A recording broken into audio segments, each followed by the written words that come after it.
Solomon, who was David's son, became king after his father died. Soon after Solomon became king, God came to him in a dream and asked Solomon what he wanted. God told him that he could ask for anything at all, and it would be given to him. Solomon, ask for anything you want me to give to you, and it shall be granted.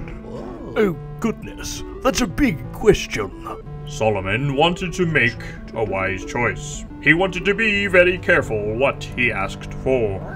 Well, I think that I need wisdom.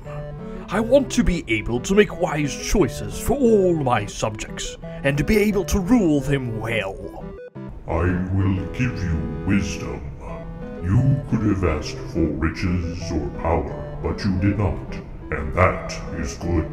So I will grant those things to you as well.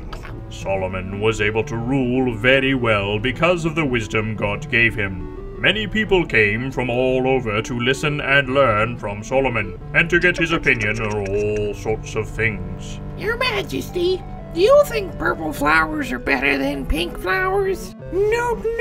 Surely you think pink flowers are better than purple flowers. My dear ladies, purple flowers are better when tied with pink ribbon, and pink flowers are better when tied with purple ribbon. Well, that's very wise.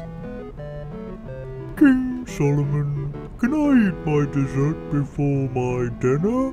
Good sir, if you eat your dessert before your dinner, you will not enjoy your dinner as much, for the sweetness of your dessert will surely have ruined your palate for the hearty meal you ought to have consumed first. Oh, this is very wise. One of the people that came to see Solomon from far away was the great Queen of Sheba. The queen brought all sorts of fancy gifts to give to King Solomon, and she asked him many questions, trying to find out if he really was as wise and understanding as she had heard from everyone else. After answering all her questions, the queen knew that God had indeed blessed Solomon with great wisdom.